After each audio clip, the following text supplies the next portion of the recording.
Sikat na international commentator na pasalita ng Tagalog sa naging bagong career high ni Justin Brownlee. Kai Sotto nakarating na sa Japan at 5 Gilas Pilipinas players. Puro double digits ang naging performance.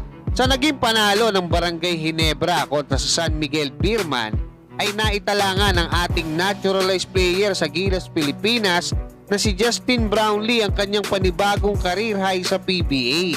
Scoring 51 big points, 13 rebounds, 6 steals at 5 assists.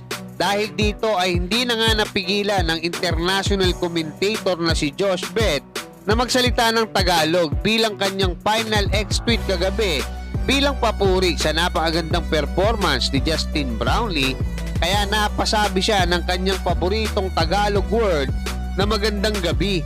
Bukod kay Justin Brownlee ay 4 na Gilas Pilipinas players pa ang nagpakita ng magandang performance kagabi sa pangunguna ni Junmar Fajardo na nakapagtala ng 17 points at 17 big rebounds.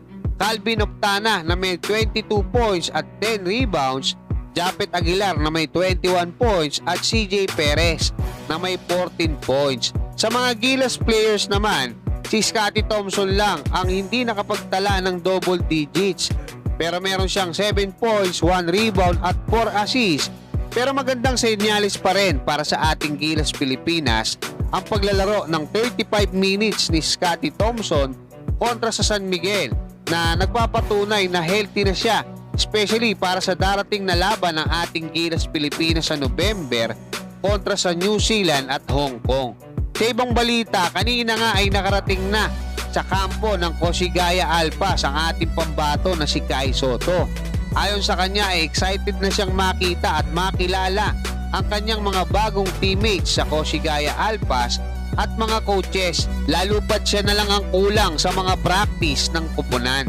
Humingi naman ng paumanhin ang pamunuan ng Kosigaya Alpas dahil sa naantalang pagdating ni Kai Sotto sa Kosigaya, especially para sa nakaraan nilang meet and greet event kung saan marami ang umasang makikita nila si Kai Sotto sa nasabing event. Magtutuloy-tuloy pa din ang pagbubuhat at training ni Kai Sotto habang naglalaro siya sa Japan B-League dahil makakasama niya ulit doon sa Japan ang kanyang personal trainer na si Coach Mel dahil target ng agent ni Kai na isa lang ulit siya sa susunod na NBA Summer League. Hanggang dyan mga kabasketball, maraming salamat at God bless sa inyong lahat.